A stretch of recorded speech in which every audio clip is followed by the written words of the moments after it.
Hello, Just Too Good here. Today we're taking a look at the LEGO Toy Story 4 Buzz and Bo Peep's Playground Adventure with 139 pieces, 3 minifigures, and it retails for $25 in the United States. While this hasn't been revealed, I purchased this at Target, so I guess I'm the one to reveal it. We'll start off with Gabby Gabby, the only new and exclusive character to the set. Love the yellow torso and the skirt piece right here, and it has this nice polka dot design to it, which looks really nice and detailed.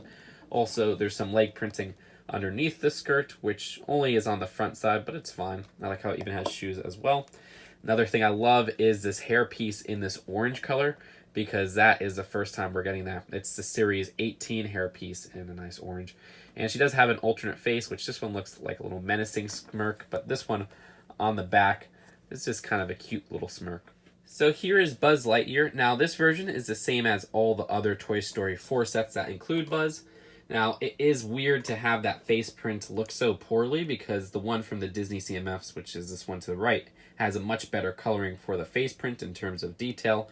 And then, of course, the one from 2010 has the molded head in general. So I think this might be the weakest of the bunch, save for that one little body part in the center, because that actually has a Star Command logo a little bit more fine printed than either of those two versions. Other than that, though, there's no leg printing on the side, which was something that the 2016 Disney CMF version had. The wing design and everything is kind of the same as both other versions. And the body armor assembly is actually 4 separate pieces, just like all versions of LEGO Buzz Lightyear. This dome piece is harder to put on than usual for some reason. Once removed, you can get a better look at the torso print, which is a little bit better than the 2016 Disney CMF version, as it has back torso printing.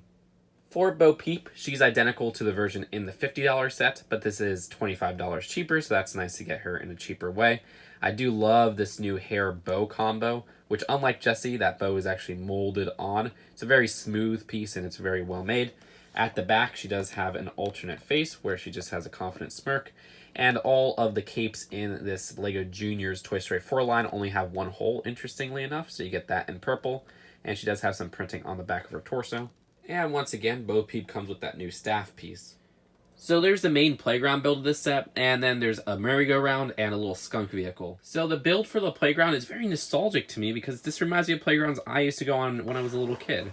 The design of it is very colorful as well. I like the orange and blue they use, and there's little features here and there. For example, they make it easy for the playground to be split just by removing it from this clip right here.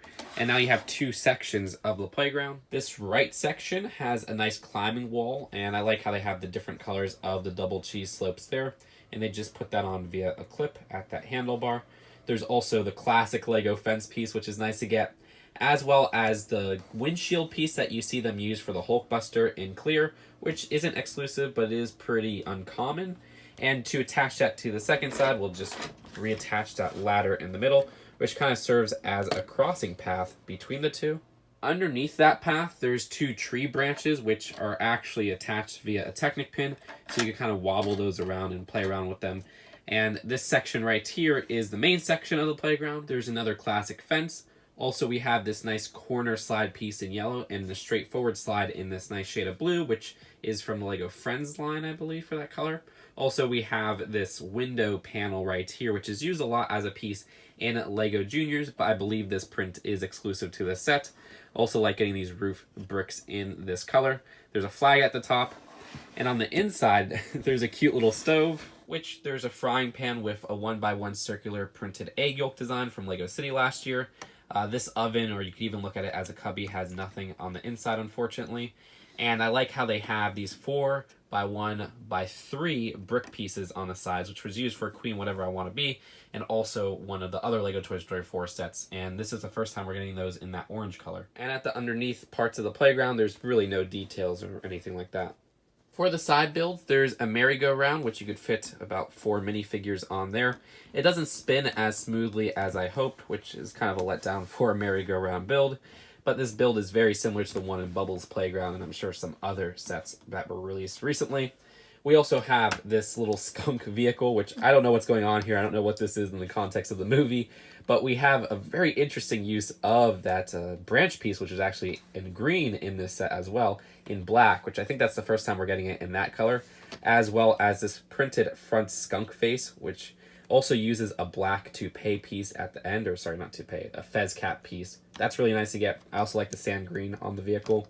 And you could fit Bo Peep on there or any other characters in this set just to kind of drive that little vehicle. But either way, that's it for the builds of this set. Let's take a look at the packaging and then the final verdict. The box is a $20 box size, but it is a little bit thicker than the Duke Kaboom set box, and you have some details at the back as well. And unfortunately, there's no advertisements for the other Toy Story 4 sets in the instructions. So overall, this set is kind of nostalgic to me because this reminds me of playgrounds I used to play on as a kid. It's really unique in its build because we don't get playground builds like this from LEGO. Usually we'll get that merry-go-round. We'll get a little slide build, but not like a building-esque, a little adventure room that people can play around in and whatnot. Now, it doesn't make sense in scale, but I get what they're doing here, and I appreciate it. The little skunk car kind of sucks, but it has some interesting pieces to it. And the minifigure selection's okay. I mean, I like the exclusive Gabby Gabby. I like that this is a cheap alternative for Bo Peep, but it's kind of lame that all 3 sets of Buzz have the same exact Buzz. It would have been also interesting to throw in an extra figure in here because this is $25 and it almost doesn't feel like it should be. I know it's a junior set, but the content of this feels like a $20 set at most, even for juniors. So if all that considered, I'd rate this one a B. Unfortunately, no shelf update for this Toy Story 4 review because my shelf is crammed. So by the next Toy Story 4 video, we'll figure this out. So stay tuned for that solution, and I'll see you guys later. Peace out. Bye.